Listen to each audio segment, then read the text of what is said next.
अस्सलाम वालेकुम नाज़रीन, 21 अक्टूबर को वतन वापसी के लिए नवाज शरीफ जद्दा से दुबई पहुंच चुके हैं। नवाज शरीफ की वापसी पर मुस्लिम लीग नून का दावा है कि मुल्क के सब मसाइल हल हो जाएंगे, लेकिन बात इतनी भी सादा नहीं, बल्कि बहुत से चैलेंजेस हैं जिनका नवाज शरीफ को सामना होगा और 12 सवालात हैं जिनका नवाज शरीफ को जवाब देना होगा। नवाज शरीफ की पाकिस्तान वापसी से पहले इनके वारंट गिरफ्तारी मुअत्तल कर दिए गए और इनकी हिफाजती जमानत को मंजूर कर लिया गया। एहतसाब अदालत ने 24 अक्टूबर तक वारंट गिरफ्तारी मुअत्तल करते हुए नवाज शरीफ को एयरपोर्ट पर गिरफ्तार करने से रोक दिया, जबकि इस्लामाबाद हाई कोर्ट ने भी एवन फील्ड और अल अजीजिया रेफरेंस में नवाज शरीफ की हिफाजती जमानत की दरख्वास्त मंजूर कर ली है और नवाज शरीफ को गिरफ्तार करने से रोक दिया गया। मुस्लिम लीग नून ने नवाज शरीफ की वापसी से बहुत से दावे मुंसलिक कर रखे हैं। बताया जा रहा है कि नवाज शरीफ के वापस आते ही तुर्की तरक्की आ जाएगी, अमन आ जाएगा, लोगों को रोजगार मिलेगा, खुशहाली आ जाएगी। नून लीग का यह दावा भी है कि नवाज शरीफ के वापस आने से मईशत मुस्तहकम हो जाएगी, अच्छे दिन वापस आ जाएंगे, मुल्क की तकदीर बदल जाएगी। सादा लफ्जों में बयान किया जाए तो नून लीग कह रही है कि नवाज शरीफ आकर सब ठीक कर देंगे, लेकिन बात इतनी भी सादा नहीं जितनी बताई जा रही है। नवाज शरीफ को 12 सवालात का जवाब देना होगा। आलमी बैंक इंतबाह कर चुका है कि पाकिस्तानी मईशत तबाही के दहाने पर नवाज शरीफ के लिए पहला सवाल यह होगा कि वो कौन से इकदामात करेंगे जिससे तबाहाल मईशत बहाल होगी। पाकिस्तान की बरामदात मुसलसल तनज़्ज़ुली का शिकार है। गुज़िश्ता माली साल पाकिस्तान ने 31 अरब 78 करोड़ डॉलर्स की बरामदात की। इस साल सिर्फ 27 अरब 54 करोड़ डॉलर्स की बरामदात की गई। नवाज शरीफ के लिए दूसरा सवाल यह होगा कि वो बरामदात कैसे बढ़ाएंगे। नवाज शरीफ को जवाब देना होगा कि वो डॉलर की कीमत कैसे कम करेंगे। इस वक्त मुल्क में महंगाई की शरह 38% है। नवाज शरीफ को जवाब देना होगा कि वो महंगाई किस तरह कम करेंगे। इस वक्त पाकिस्तान में गुर्बत की शरह तेजी से बढ़ रही है। 2022 में 34% पाकिस्तानी गुर्बत की लकीर से नीचे थे, अब 39% पाकिस्तानी गुर्बत की लकीर से नीचे चले गए हैं। अगर मुल्क की आबादी 24 करोड़ है तो 39% का मतलब हुआ 9 करोड़ 36 लाख अफराद खते गुर्बत से नीचे हैं। 9 करोड़ 36 लाख अफराद ऐसे हैं जिनकी रोजाना आमदन 600 रुपए से भी कम है। नवाज शरीफ के लिए पांचवा सवाल यह है कि वो किस तरह 9 करोड़ 36 लाख अफराद की आमदन में इजाफा करेंगे। तवानाई के शोबे का गर्दशी कर्जा और कैपेसिटी पेमेंट्स नवाज शरीफ के लिए चैलेंज होंगे। कैपेसिटी पेमेंट्स का मतलब यह है कि बिजली बनाने वाले निजी प्लांट से जो मुआहदे किए गए हैं, इनमें शिक यह है कि यह बिजली इस्तेमाल हो या ना हो, हुकूमत को यह बिजली खरीदना पड़ेगी। इस वक्त मुल्क में जरूरत से ज्यादा बिजली पैदा हो रही है, जिसकी वजह से हुकूमत को इस बिजली की कीमत भी अदा करना पड़ रही है जो इस्तेमाल भी नहीं होती, और यह कीमत यानी वाजिबुल अदा कैपेसिटी पेमेंट्स 2000 अरब रुपए तक पहुंच चुके हैं। इसके साथ साथ गर्दशी कर्जा 2600 अरब रुपए से ज्यादा बढ़ चुका है। नवाज शरीफ के लिए 7वां और 8वां सवाल यह होगा कि वो कैपेसिटी पेमेंट्स का मसला कैसे हल करेंगे, गर्दशी कर्जा कैसे खत्म करेंगे। ट्रांसपेरेंसी इंटरनेशनल ने 180 ममालिक की दर्जाबंदी की थी और पाकिस्तान करप्शन में 140वें नंबर पर आया था। नवाज शरीफ को यह भी बताना होगा कि वो करप्शन किस तरह खत्म करेंगे। स्कूल से बाहर बच्चों की तादाद में पाकिस्तान दुनिया का दूसरा बड़ा मुल्क करार दिया जा चुका है। वर्ल्ड बैंक सर्वे के मुताबिक पाकिस्तान में 6 से 16 साल तक 2 करोड़ बच्चे स्कूल से बाहर हैं। नवाज शरीफ को इसका भी जवाब देना होगा कि वो किस तरह इन बच्चों तक तालीम की फराहमी यकीनी बनाएंगे। इसके अलावा नवाज शरीफ को यह भी बताना होगा कि वो पटवार कल्चर कैसे बेहतर बनाएंगे, थाना कल्चर में कैसे बेहतरी लाएंगे, इदारों में रिफॉर्म कैसे करेंगे। नवाज शरीफ को सिर्फ बातों के बजाय नाज़रीन लाहे अमल भी बताना होगा। वो जो कुछ कह रहे हैं वो करेंगे कैसे, बात करेंगे। सब हमें ज्वाइन किया है नून लीग के रहनुमा जनाब राना एहसान अफजल साहब ने। राना साहब, आपका बहुत बहुत शुक्रिया सर, आपने प्रोग्राम के लिए वक्त निकाला। सर, ये क्वेश्चन यही है कि ये सब कुछ नवाज शरीफ के आने से ही कैसे पॉसिबल हो पाएगा। इससे पहले आप ही की गवर्नमेंट थी सर, ठीक है, नवाज शरीफ साहब बरह रास्त फैसले नहीं कर रहे थे, लेकिन फैसले उनसे पूछ के किए जाते थे, तो तब में और अब में क्या फर्क होगा? देखें, करप्शन से शुरू कर लेते हैं। 2013 में करप्शन परसेप्शन इंडेक्स 136 पे था और नवाज शरीफ ने उसको 117 पे लेके आया, जो पाकिस्तान की कम तरीन सतह थी। पटवार कल्चर की बात की तो हमने पटवार कल्चर को पूरा कंप्यूटराइज कराया, जिसका तसलसल टूट गया और पटवार कल्चर को दोबारा बहाल कर दिया गया। हम तो पटवारियों को खत्म करने जा रहे थे। दहशतगर्दी की मैंने आपके दौर का बताया, जो अभी आपकी दौर में वो बताया जी नहीं, 117 में हम ही लेके आए थे। ये पीटीआई के दौर में 117 से 140 में गया, और अभी मेरे ख्याल से नया आएगा तो पता चलेगा कि हमारा जो पिछला साल था उसमें करप्शन परसेप्शन इंडेक्स बेहतर होता है या कम होता है, लेकिन हम 117 जो कम तरीन सतह थी पाकिस्तान की तारीख में, उसमें नवाज शरीफ ही करप्शन परसेप्शन इंडेक्स को नीचे लेके आया था। देखें, हमने पहले करके दिखाया। 2500 धमाके होते थे इस मुल्क में 2013 के अंदर, 2 बड़े ऑपरेशन हमारे दौर में हुए। उसकी जो पॉलिटिकल कंसेंसस बनाया वो मियां नवाज शरीफ ने बनाया, उनकी फाइनेंसिंग मियां नवाज शरीफ ने की। लोड शेडिंग की आपने बात की, कैपेसिटी पेमेंट्स की बात की, तो ये मुल्क अंधेरों से घिरा हुआ था। हमने 12,000 मेगावाट लगा के अंधेरे दूर किए। जो कैपेसिटी पेमेंट का प्रॉब्लम है वो उसका 40 से 50% हिस्सा डिवैल्यूएशन से रिलेटेड है। जो डिवैल्यूएशन इस मुल्क में हुई जिसकी वजह से कैपेसिटी पेमेंट्स आपकी बढ़ गई। लेकिन मैं समझता हूं कि ये भी एक मिथ है कि ओवर कैपेसिटी हमारे पास प्लांट्स हैं और हमें जरूरत इतने प्लांट्स की नहीं है। अब फैसलाबाद में गैस का यहाँ पावर प्लांट है जो पुराना है, इनएफिशिएंट पावर प्लांट है, उसको चलाएं तो नुकसान होता है। लेकिन, तो वो बैकअप पे एक राणा साहब एक बात और भी है ना सर, कि ये कैपेसिटी पेमेंट्स हैं ही क्यों? मतलब आप देखें ना, आपकी गवर्नमेंट ने जाते जाते एक आरएलएनजी का प्लांट लगा दिया। हमारे पास पहले ही एक्सेसिव बिजली है सर, पंजाब में भी हमारी जरूरत से ज्यादा है। तो सर अब जब इसकी कैपेसिटी पेमेंट भी सर देनी होगी ना हमें, इसकी जरूरत क्या थी? देखिए, हमारे पास एक तो एक्सेस कैपेसिटी नहीं है। जो जिस कैपेसिटी को आप गिन रहे हैं ना, मैं आपको मिसाल दे रहा हूं कि फैसलाबाद में गैस पावर प्लांट है, गैस के ऊपर बेस्ड है, लेकिन इनएफिशिएंट है, महंगा यूनिट बनाता है। जो आपके पास फॉसिल फ्यूल ये फर्नेस ऑयल वाले यूनिट्स हैं वो कैपेसिटी में तो गिनती में है, लेकिन वो महंगी बिजली बनाते हैं, वो इनएफिशिएंट हैं, तो उनको हमने रिप्लेस करना है। नहीं कैसे करेंगे? एक मिनट सर, मुझे जरा समझाइएगा। आप उनको कैपेसिटी पेमेंट देने के पाबंद हैं, गो के वो इनएफिशिएंट है, तो उनको रिप्लेस कैसे करेंगे आप? पैसे तो फिर भी उनको देने पड़ेंगे आपको। मैं आपको कैपेसिटी पेमेंट्स पे बता दूं, अगर आप टेक इट एंड पे मॉडल पे भी जाए ना, 2 मॉडल्स हैं, कैपेसिटी पेमेंट वाला और टेक इट एंड पे है। टेक इट एंड पे में भी कैपेसिटी पेमेंट इनबिल्ट हो जाती है। अगर आपने एक प्लांट से सिर्फ 6 महीने बिजली लेनी है, वो 6 महीने आपको महंगा यूनिट देगा। वो 12 महीने अगर आपने उससे पेमेंट देनी है, वो आपको सस्ता देगा यूनिट। तो ये चीजें देखें, ये एक मिथ है। पीटीआई ने 27 आईपीपीज के रीनेगोशिएशन की, 1 रुपए से कम का 80 पैसे का फर्क पड़ा। तो बात ये है कि जब कैपेसिटी पेमेंट्स जो हैं ये इनको आप कर लेंगे, हमने एक नया इवल डेवल बना दिया। इसको जब आप करेंगे रीनेगोशिएट या नया कोई मुआहदा आप कैपेसिटी पेमेंट के बगैर करेंगे तो मैं मानूंगा हाँ ये बिल्कुल ठीक है। चलिए ठीक। अच्छा, अब हम आते हैं जरा मैक्रो लेवल पे आते हैं। सर मियां साहब जो तब्दीली लेके आएंगे जिसका दावा किया जा रहा है, अच्छा टीम उनकी वही होगी, वही इसाक डार साहब होंगे। आप माशाल्लाह आप उन लोगों में से हैं जो कि कॉम्पिटेंट लोग हैं, लेकिन अगर हम देखें मईशत को संभालने वाले लोगों में से तो वही होंगे सारे। मतलब इसाक डार साहब होंगे या मिफ्ताह साहब हो गए, या अगर उनका दिल किया तो। प्रॉब्लम यह है सर कि उनके आने से क्या डिसीजन मेकिंग में फर्क पड़ेगा, और क्या फिर यह भी माना जाए कि शहबाज शरीफ साहब की डिसीजन मेकिंग जो है वो सही नहीं थी, जिसको रेक्टिफाई करेंगे आके मियां साहब?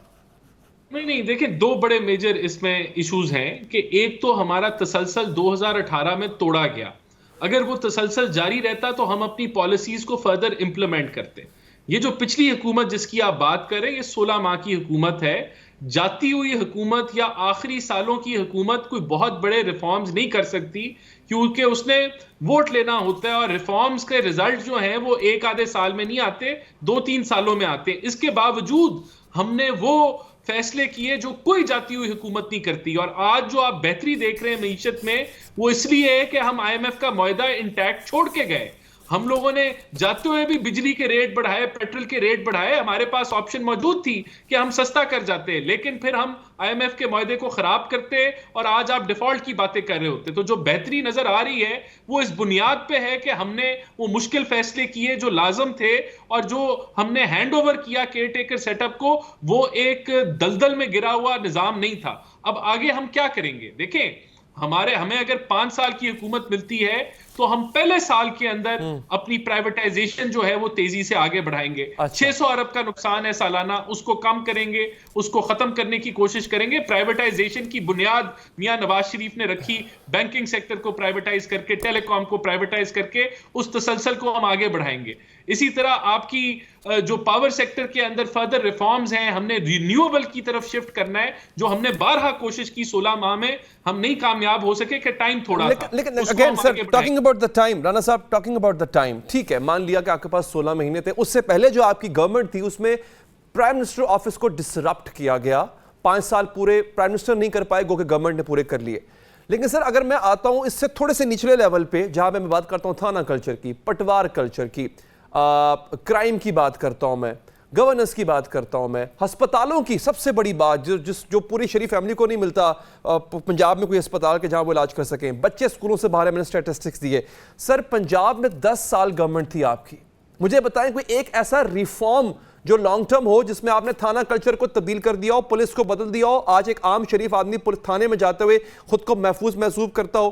अच्छा, आपने हेल्थ सेक्टर को बदल दिया हो, आपने एजुकेशन सेक्टर में रिफॉर्म लाए हो। सर सूबे की अति की बता दें सर, कोई आपने ऐसा काम किया हो? देखिए, मैं आपको हेल्थ सेक्टर पे दावे से कहता हूं 55 प्रोजेक्ट हमने 10 साल पीएमएलएन हुकूमत में जो पंजाब में थी हमने किए।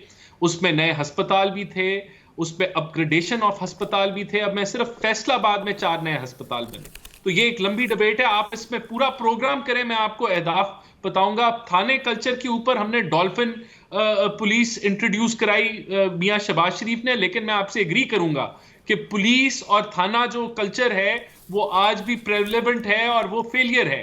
पुलिस रिफॉर्म्स की जरूरत है, वहां नहीं उस कदर जो है वो इंप्रूवमेंट आई। लेकिन आपका पटवार कल्चर का मैंने जवाब दिया कि हमने कंप्यूटराइज पूरे निजाम को हमने कराया। लेकिन सर आज ये पटवारी की मिन्नतें ही करनी पड़ती हैं सर इंतकाल लेने के लिए, और रिश्वत देनी पड़ती है उनको, बात कंप्यूटराइज की नहीं है बहाल कर दिया गया। हाँ। हम तो पटवारी नाम को खत्म करने जा रहे थे, हम तो उनकी जॉब टाइटल चेंज करने जा रहे थे। वो 3 सालों में ये जो 4 साल की हुकूमत पीटीआई की आई, उसने रिवर्स कर दिया उस सारे एफर्ट को। पीटीआई के तो जो सपोर्टर्स ने पटवारी नाम खामोश होने नहीं दिया सर, वो तो इतना यूज करते हैं। लेकिन नो इट्स पन इंटेंडेड है, लेकिन वो बहुत यूज करते हैं। बिल्कुल करते हैं, लेकिन हम वो थे कि जो उसका नाम भी तब्दील कर रहे थे, उनकी जॉब टाइटल भी तब्दील कर रहे थे। बाकी देखिए, मैं समझता हूं अगर आप पंजाब को कंपेयर कर लें बाकी सूबों से, तो आपको मीलों का फर्क नजर आएगा कि कितना बेहतर पंजाब की। अगर मैं आपको एक छोटी सी मिसाल में दे दूं, और चैलेंज, एक सर्वे होता है जो कि ह्यूमन डेवलपमेंट इंडेक्स और डिस्ट्रिक्ट वाइज मेजर करता है। पंजाब के अंदर लो डेवलप्ड डिस्ट्रिक्ट अब कोई भी मौजूद नहीं है। बाकी सूबों में किसी में 17 डिस्ट्रिक्ट्स हैं, किसी में 18 है।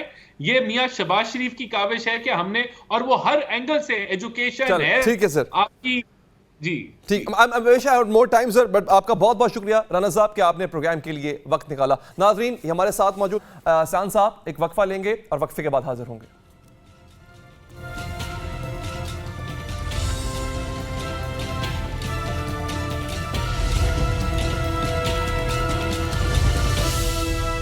ब्रेक के बाद हाजिर हैं। हमें ज्वाइन किया है साबिक चेयरमैन एफबीआर जनाब शबर जैदी साहब ने। जैदी साहब, आपका बहुत बहुत शुक्रिया।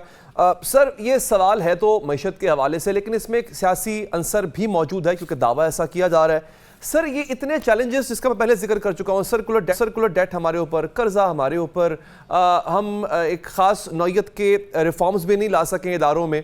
सर, ये जो कहा जा रहा है कि एक शख्सियत के पाकिस्तान आने से ये सब कुछ ठीक हो जाएगा, आप एक इंचार्ज रहे हैं एक बहुत बड़े इदारे के, हेल्म ऑफ अफेयर्स के, सर क्या ऐसे फ़र्क पड़ता होता है? क्योंकि इससे पहले गवर्नमेंट तो इन्हीं की थी, गो के नया नवाज शरीफ साहब डायरेक्ट उसको चला नहीं रहे थे। Will that make a difference sir? बिस्मिल्लाहिर्रहमानिर्रहीम। देखें, आपने बहुत रेलिवेंट सवाल किया है और पाकिस्तानी कौम को इस बात का अंदाज़ा होना चाहिए। आपने एक पर्टिकुलर शख्सियत की बात की है, मैं तो इससे एक स्टेज आगे जाता हूँ।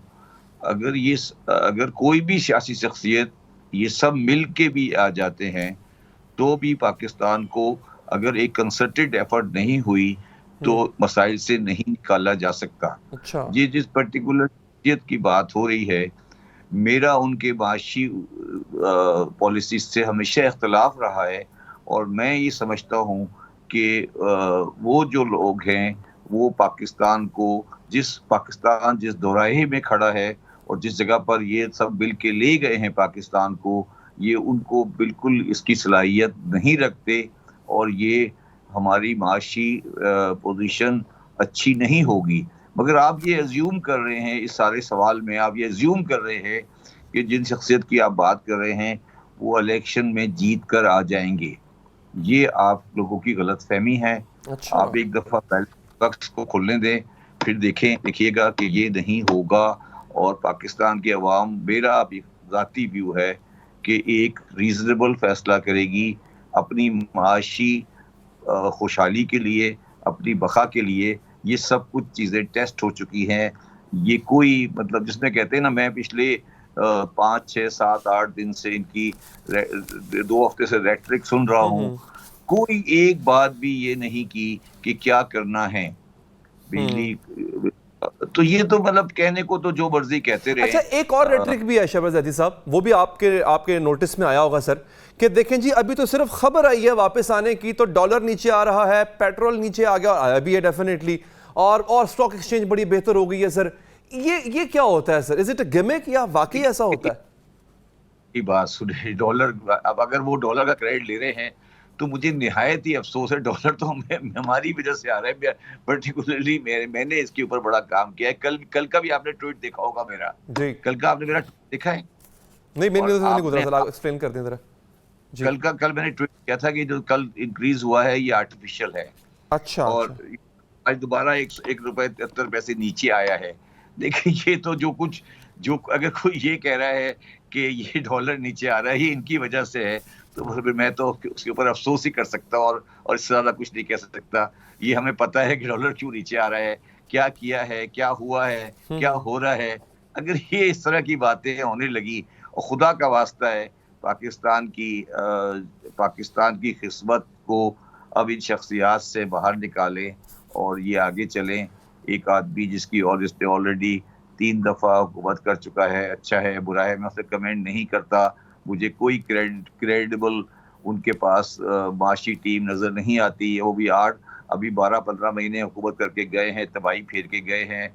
तो फिर आप क्या बातें कर रहे हैं? मुझे तो इस पे आपके सवाल पे अफसोस हो रहा है। नहीं सर, मसला ये है कि वो इस कदर रेटोरिक बिल्ड कर दिया गया है, so we need an expert कि वो उसको या उस पर तस्दीक कर दें या उसको डिस्पेल कर दें, इसीलिए आपको तकलीफ दी सर। अर्ज ये है कि अब ये कह रहे हैं कि हमें टाइम चाहिए था, ये जो 16 महीने ये बहुत कम टाइम है, वी नीड मोर टाइम। उनसे ये पूछें कि भाई पाकिस्तान में 1992 से लेकर 2023 तक 1992 से लेकर 2023 तक मुशर्रफ के 10 साल निकाल दें तो चलो, मुशर्रफ उसके बाद पीपल्स पार्टी और PML-N की गवर्नमेंट तो रही है, कोई मोदी गवर्नमेंट तो नहीं रही ना। इमरान खान की गवर्नमेंट तो सिर्फ 3.5 साल थी ना, गवर्नमेंट मोदी की तो नहीं थी। अच्छा, जिन साहब की आप बात कर रहे हैं उन लोगों से ये पूछें, सिर्फ एक सवाल कर ले उनसे पूछें कि पाकिस्तान का फॉरेन एक्सचेंज का बदतरीन साल क्या था। वो था 2018।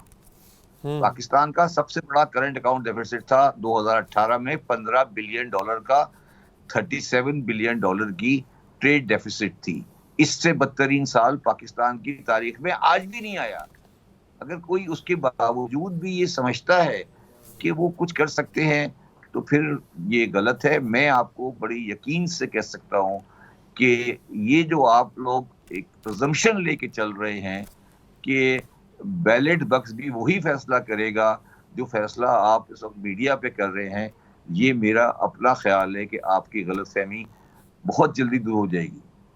ठीक है शहबाज ज़ैदी साहब, आपका बहुत बहुत शुक्रिया, आपने प्रोग्राम के लिए वक्त निकाला। एक वक्फा लेंगे नाजरीन और हाजिर होंगे।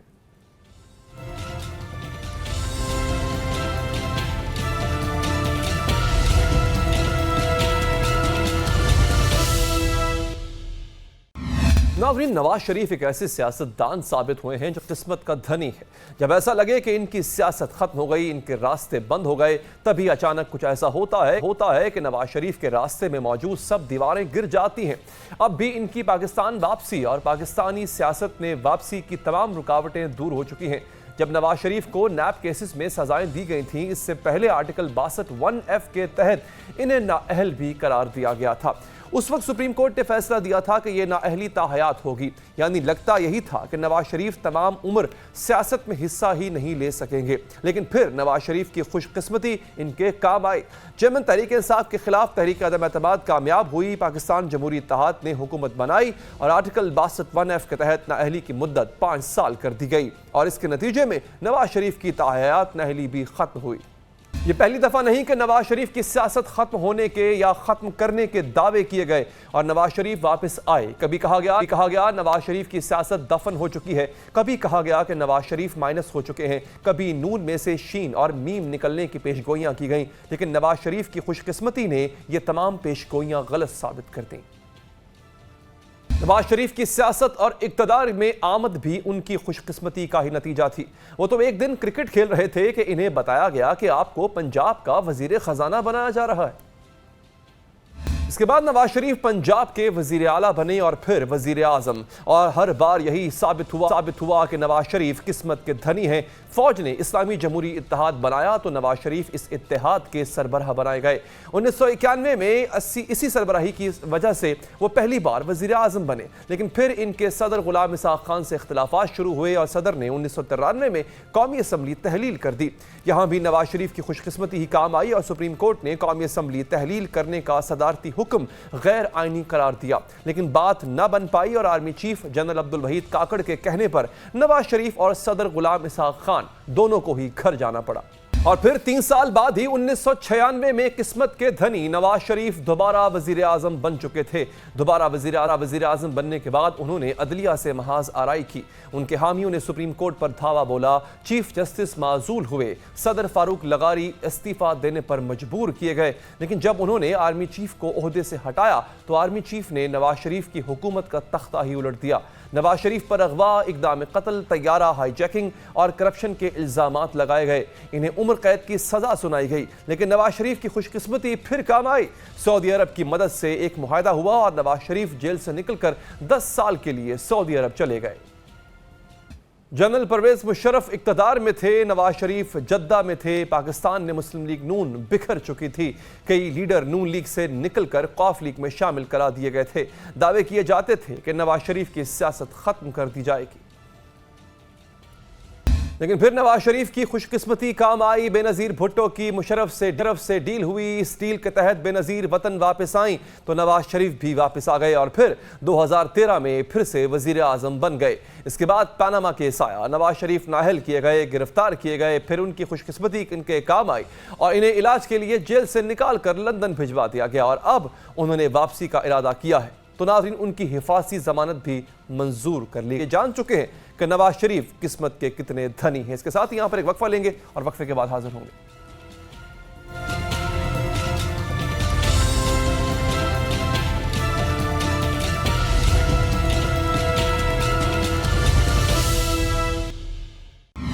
अमरीकी सदर जो बाइडन की थपकी के बाद खूंखार इसराइल ने फलस्तीनी अस्पतालों को निशाने पर रख लिया है नाज़रीन।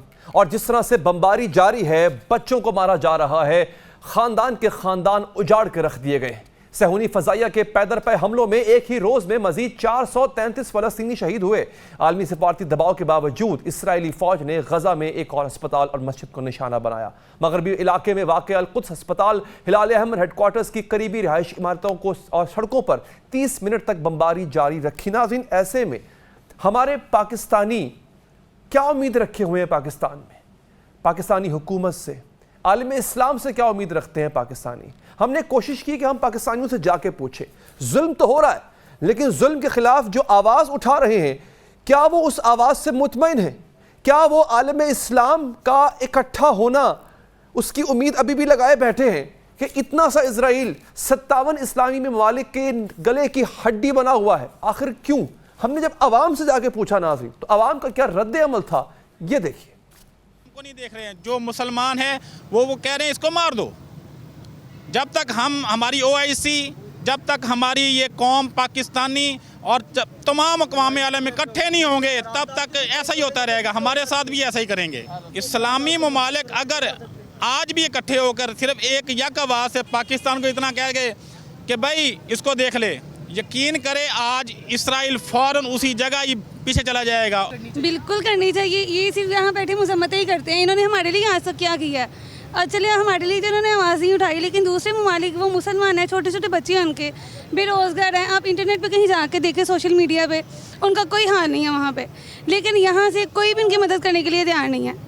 यहाँ पे बैठे सिर्फ मुसम्मत थोड़ी कर सकते हैं हम लोग। अगर उनकी बजाय हमें मौका मिले ना, तो हम लोग ज़रूर आगे बढ़ चढ़ के उनका साथ दें। ये यहूदियों से भी बदतर है।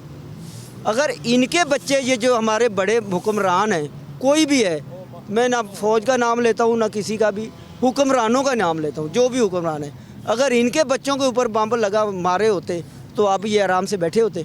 चाहे सऊदीया है, चाहे तुर्की है, चाहे कोई भी है, ये सारे ही एक जैसे हैं। पता नहीं इनको बीमारी क्या पड़ी है, ये तो हमें हमारी समझ से बाहर है। मुजम्मत क्या है, इनसे लड़ना चाहिए। मुजम्मत तो है ही नहीं, मुजम्मत तो ख़त्म हो गई बस। अब या आवाम को कहे हमारे से कुछ नहीं होता, आप जाएं, खुदा की कसम अगर ना जाएं तो जो मर्ज़ी हो जाए। मुजम्मत की बात ख़त्म हो गई। मुजम्मत तब होती है जब बराबरी होती है, बराबरी से तो बात आगे निकल गई है। अब तो लड़ाई है, सीधी सीधी लड़ाई है। बेचारे रोटी तो तंग आ, ਉਹਨਾਂ ਦਵਾਈਆਂ ਤੋਂ ਤੰਗ ਆ, ਹੋ ਕੇ ਮਰਾਂਗੇ। ਹਸਪਤਾਲਾਂ ਦੇ ਵਿੱਚ ਪਿਆਂ ਦੇ ਉੱਤੇ ਬੰਬ ਮਾਰੀ ਜਾਂਦੇ ਆ। ਇੰਤਹਾ ਹੋ ਗਈ ਹੈ, ਇਸ ਤੋਂ ਵੱਡੀ ਕੀ ਇੰਤਹਾ ਹੋ ਸਕਦੀ ਹੈ। ਜਿਨ੍ਹਾਂ ਦੇ ਬੱਚੇ ਮਰ ਗਏ ਆ, ਰਾਤੀ ਮੈਂ ਟੀਵੀ ਦੇਖਦਾ ਪਿਆ ਸੀਗਾ ਤੇ ਰੋਣ ਆਉਂਦਾ ਪਿਆ ਸੀਗਾ। ਇਹ ਸਾਡੇ ਮੁਲਕ ਵਾਲੇ ਸਾਰੇ ਮਰੇ ਆ, ਪਤਾ ਨਹੀਂ ਜਿੰਨੇ ਵੀ 57 ਮੁਲਕ ਆ, ਇੱਕ ਈਰਾਨ ਸਾਥ ਦਿੰਦਾ ਪਿਆ ਜਾਂ ਲਬਨਾਨ ਦਿੰਦਾ ਪਿਆ, ਈਰਾਨ ਦਿੰਦਾ ਪਿਆ, ਲਬਨਾਨ ਦਿੰਦਾ ਪਿਆ। ਅਮਰੀਕਾ ਜਿਹੜਾ ਦੁਨੀਆ ਦਾ ਨੰਬਰਦਾਰ ਬਣਿਆ, ਉਹਨੇ ਅੱਖਾਂ ਮੀਟੀਆਂ, ਉਹਨੂੰ ਨਹੀਂ ਦਿਸਦਾ ਪਿਆ। ਮੈਂ ਮਾਸੂਮ ਬੱਚੇ ਮਾਰੀ ਜਾਂਦਾ, ਉਹਨਾਂ ਨੂੰ ਸ਼ਰਮ ਨਹੀਂ ਆਉਂਦੀ। ਇਹ ਸਾਡੇ ਮੁਸਲਮਾਨ मर चुके ਆ, ਇਹਨਾਂ ਦਾ ਜ਼ਮੀਨ मर चुके ਆ। बॉर्डर खोलें, बॉर्डर रस्ते खोलने चाहिए, के लिए मदद जाए, डॉक्टर जाएं, ये उसकी देखभाल करें। कल मैंने देखा है छोटे छोटे बच्चे हैं जो हाथों में उठाए हुए हैं तो वो बमबारी कर रहा है कि जब इसराइल इतना जुल्म कर रहा है, अमेरिका उसकी मदद के लिए पहुंच गया है। हम इतने मुल्क हैं तो हम नहीं उधर पहुंच सकते। अब इसमें तो उन्होंने इसराइल को जो है उन्होंने तो कोई तकाजा जो है ना इंसानियत का छोड़ा भी नहीं है। वो कुफर तो कुफर, वो जो है ना जुल्म भी बहुत हद से ज़्यादा कर रहे हैं। जो जुल्म कर रहे हैं ना जी, उसका अब यही बनता है मुसलमानों पर फ़र्ज़ कि हम जिहाद करें, लड़ें, माल जान सब चीज़ों से लड़ें और उनको उसका जो है ना ईंट का जवाब जो पत्थर से दें। हमारा तो ईमान का तकाजा यही है। अगर हम अभी भी इजाज़त दे ये हुकूमत तो हम जो है ना बहुत से लोग तैयार हैं जिहाद करने के लिए, हम लोग जाएंगे और जिहाद करेंगे। सिर्फ इतना कहना चाहूँगा sir chief of army staff साहब से कि आप आपके साथ हैं।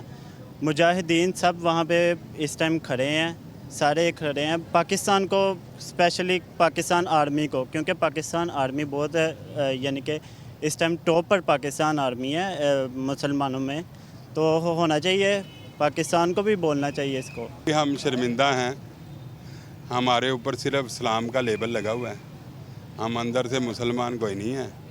अगर मैं चीफ़ ऑफ आर्मी स्टाफ होता तो इस वक्त मैं इसराइल के ऊपर इतने एटम मारता कि आने वाली नस्लें क्या ज़िंदगी में कभी वो नाम ना लेते कि मासूम बच्चों के ऊपर हमला करने के लिए। मैं ख़ास तौर पर ये सैयद आसम मनीर बाजवा साहब, आसम मनीर साहब को कहूँगा, चीफ़ ऑफ आर्मी स्टाफ को, खुदा के लिए आप उस ख़ानदान से हैं, आप सैयद बादशाह हैं, अपने नाने और दादे का नाम रोशन करें और ये जो जुल्म हो रहा है ना इसके ख़िलाफ़ आवाज़ उठाएं। ये F-16 या जो हमने एटम बनाया है ये खाली देखने के लिए नहीं बनाया, इसको मारें और इसराइल पे सिर्फ एक ही एटम काफ़ी है। तो आप ये जो 56 मुल्क हैं इस्लामी। जी हाँ, आपने अवाम के जज्बात सुन लिए, अवाम चाहती क्या है वो भी आपने सुन लिया। बात करेंगे, हमारे साथ मशरक़ वस्ता के अमूर के माहिर जनाब मंसूर जाफर साहब हैं। सर बहुत शुक्रिया आपके कीमती वक्त का। मंसूर साहब, दिस इज़ व्हाट, ये ठीक है लोगों के जज्बाती इजहार है क्योंकि हम इतना जुल्म देख रहे हैं, इतना कुछ देख रहे हैं जो कि शायद आम इंसान कोई भी देखेगा तो वो यही कहेगा कि let's go for an action. हम ये भी देख रहे हैं कि अरब ममालिक में एहतजाज शुरू हो चुके हुए हैं। अभी जब लास्ट हॉस्पिटल पे हमला हुआ उर्दन में, टर्की में, अगर कहीं पे यूएस एम्बेसी थी उन्होंने वहाँ का रुख किया अपना प्रोटेस्ट रजिस्टर करवाने के लिए।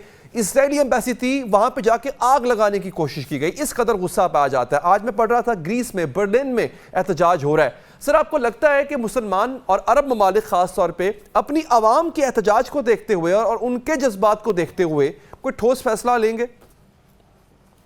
देखिए जी, मैं समझता हूं कि अगर अरब हुक्मरानों ने अभी भी नविश्ता दीवार को ना पढ़ा और अवाम के सेंटिमेंट्स को ना समझे, तो मैं आपको याद दिलाना चाहता हूं कि जब आज से 12 बरस पहले जो है अरब बहारिया का आगाज़ हुआ था तो उसका जो नुक्ता आगाज था वो ट्यूनिस में इसी तरह एक रेडी बांध के साथ एक पुलिस एहलकार, खातून एहलकार ने थोड़ी सी बदतमीजी और ज्यादती का मरहला किया था और उसने यानी एक लिहाज से एहतजाज में अपने आप को आग लगा ली थी और खुदसोजी कर ली थी।